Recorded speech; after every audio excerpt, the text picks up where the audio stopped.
Hello friends, welcome to AP Tech. Friends, ఈ QR code వచ్చేసి మనం కరెంట్ బిల్ ఎలా పే చేయాలో ఇప్పుడు ఒకసారి చూద్దాం.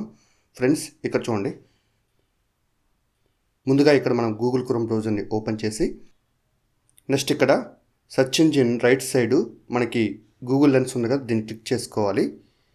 సో అగైన్ ఇక్కడ మనకి క్యూఆర్ కోడ్ ఎక్కడుందో దాన్ని సెలెక్ట్ చేసుకోవాలి. సో ఆటోమేటిక్గా మనకి లింక్ అనేది ఇక్కడ జనరేట్ అవుతుంది. దీన్ని క్లిక్ చేసినట్లయితే ఆటోమేటిక్గా కరెంట్ బిల్ పే చేయాల్సిన వెబ్సైట్ అనేది ఓపెన్ అవుతుంది. ఫ్రెండ్స్, దీని తర్వాత మనం బిల్ ఎలా పే చేయాలో దీనికి రిలేటెడ్ వీడియో అనేది ఇక్కడ ఇచ్చున్నాను. ఆ వీడియోని చూసి మీరు అమౌంట్ అనేది పే చేయొచ్చు.